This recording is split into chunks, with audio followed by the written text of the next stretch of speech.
Hi, you're listening to Status Stranded, Kennocha by David Halem. I hope you enjoy. I buried my face in Miss Sally's armor for a long, noisy seconds. Are the monsters gone? She waited before she told me the answer. Gone enough. She said that like she was scared. But Bridget and Mallory always told me that Ellie wasn't afraid of anything.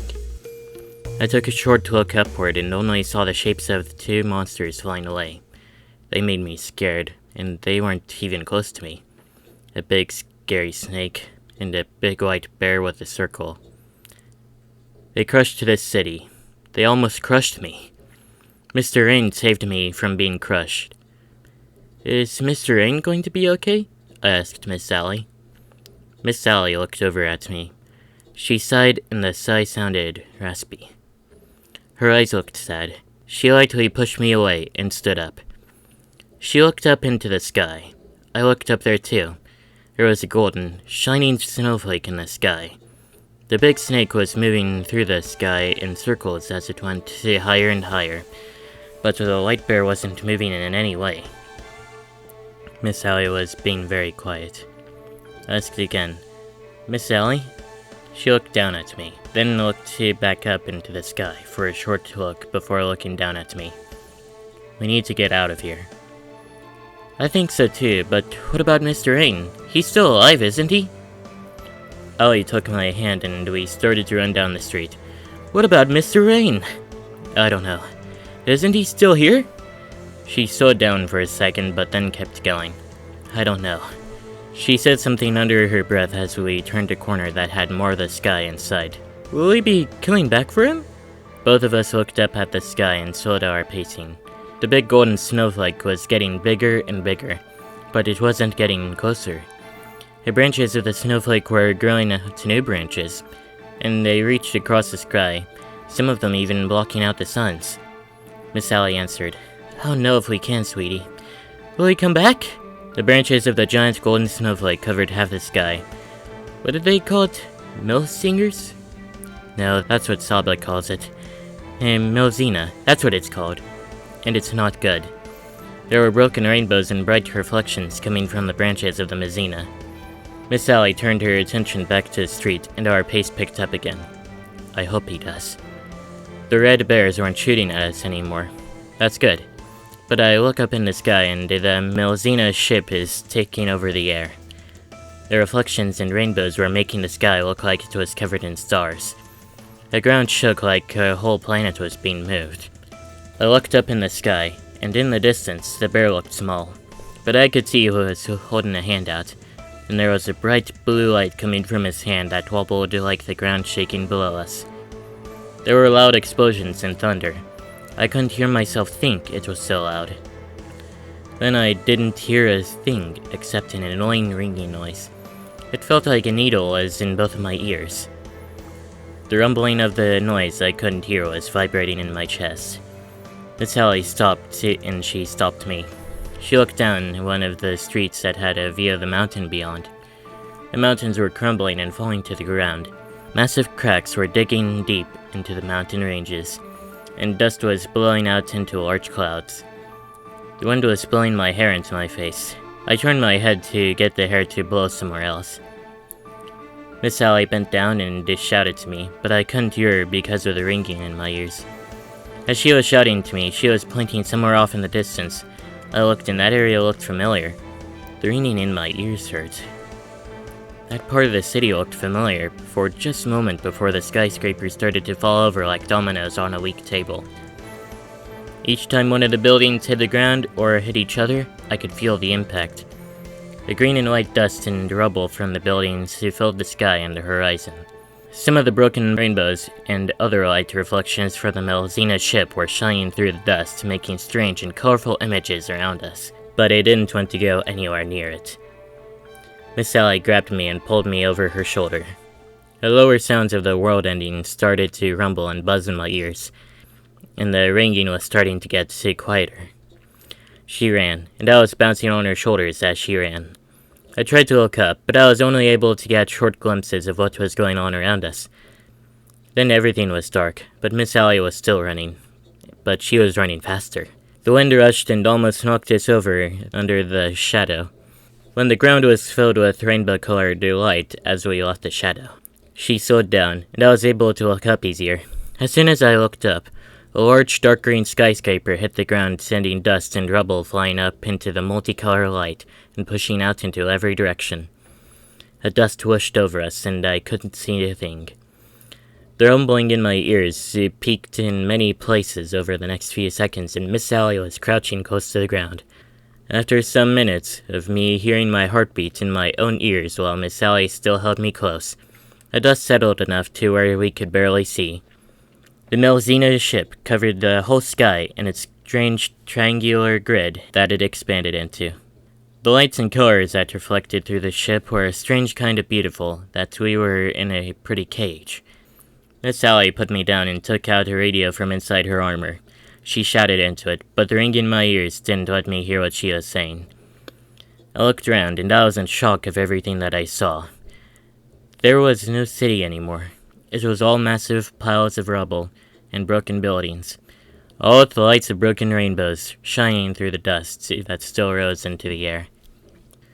A piece of armor that I was wearing was starting to feel very warm, as a blood rush went through my body. Miss Sally stopped shouting into the radio and messed around with it before she finally pressed a final set of buttons and held it up with one hand. It was strange to not see anyone else out here. I hope our group is okay. I kept on thinking about Varney. I miss him. He was good with Haba and he was nice. Thinking about Varney being gone, how he isn't here anymore, made me wonder if it'll just be sad for someone else. No matter who it is, it would be just as sad as Varney. I don't miss Morid. He wasn't very nice. The dust settled more, and there was a ship that made the dust settle around it glow a scarlet color. "We're saved!" A smile grew on my face as the little red dots came closer and closer to us. Miss Sally had a very relieved feeling on her face. Then the ground shook harder than before, and as it was shaking, it was sinking little by little. We couldn't stay on our feet, and the horizon was getting higher and higher by the minute. My heartbeat was pounding in my ears, and fear overcame me. My breathing was fast and getting shorter as the ground cracked and sank deeper into the planet. The Breckton Shard ship got closer and closer until it was directly overhead of us. Then it lowered down to where we were struggling to stand. If I remember right, there was something about the fact that the ship can't have its thrusters on while the bay doors are open. This will make everything tricky, because the ship has to land on sinking ground that is getting less solid by the second. Less solid by the second. Like the roads have turned into sinking sand. The ship landed, and seemed to settle into the weak ground that we were struggling to stay on top of. Miss Sally and I ran towards the doors of the ship before they even opened. The ground below us was turning into something weaker than dust, like we were running on a thick water or mud. Miss Sally picked me up and began to run and bounce to the now open door on the ship, with the ramp going down into the weakened ground. Within the next few seconds, my hearing started to slowly come back, not just the lower noises, but also the middle noises. I didn't like the middle noises. At first the noise sounded like static. Then I realized that within the static were people screaming and the sinking ground behind us. I looked out of the glass doors as I closed. "I wish we could save everyone," I said quietly. I could see Miss Sally catching her breath through the reflection of the glass. Even if she was speaking with her full voice, I could barely hear her now as she said, I wish we could too." Her face looked like she was hurt. But it can't be something on her body that hurts, because I know for her that can go away in minutes. As I looked out the glass doors, the mountains were sinking into the planet like ice melting very fast. I looked as far up as I could with the ship in the way of my upper view, and I noticed that there was more sky than before. Had the ground sunk much more? What's going on out there? Nothing looked as beautiful as it used to be. The only eye-catching thing to see were the broken rainbows and glares from the sunlight coming through the holes of the Melzina ship as it covered the whole sky. The ship we were on changed gears as we flew quickly through the air towards the Melzina ship. I held my breath and waiting for us to pass the ship. I didn't know what was going to happen. We flew through one of the holes of the Melazina ship, and I let myself take in another breath. I think we're safe. Miss Sally was talking to the pilots of the ship we were on right now. I think we're going back to the big Brechton cube. I still looked out the window. The Melazina ship was reflecting a bright glare from the suns. I had to look somewhere else to see anything. And even then, there was some part of the Melazina ship that reflected sunlight in such a blinding way. Off in the distance, away from the suns, there was a fleet of lights approaching, all bright, red lights. As the lights got closer to the planet, I could see their shapes better. The ships were spade and club-shaped, but they were red and white instead of black like normal spades and clubs. The spade ships had a dozen more arms that looked like guns of some kind, and the clubs had one large gun per pedal on the club shape. The dozens of ships fanned out into formations, and then I noticed that there were more than dozens. There were hundreds of the spade and club ships. It almost filled the space in my sight that wasn't taken over by the Melazina ship encircling the planet. A group of clubs all fired a laser beam that appeared to be one single beam, even though it came from at least 5 different ships. The laser took less than half a second to reach the 3 different parts of the massive Melazina ship. But the lasers just reflected off the ship and faded away in seconds, not even going further into space. There were dozens of lasers coming from the ships, ranging from pure red to perfect white, striking the colossal, shimmering ship. I assumed that the attacking ships were Fortis ships. There was a strange disconnection in my mind. Though there were very big things happening out there that would be very noisy and loud, there wasn't the sign of a sound anywhere in the ship we were on. The shimmering gold of the Melazina ship was reflecting more of red and white now, and those glares had red and pink tints to them. All of that firepower, but not even a scratch was done against the ship. Then from out of nowhere, a snake flew in. The snake was massive, and for the longest time I could only see its shadow as it slithered through space, attacking the Fortis ships. Its arms reached out from its mouth and grabbed the ships, pulling them in to bite down on. Each bite from the snake created an explosion as it destroyed another ship, and not a sound was heard as the ships were crushed in its offsetting needle teeth. We were far enough away from the planet to see most of the shape of the planet, the Melazina ship still encircling it. But there was no planet there anymore. My heart sank. Because I know that feeling too.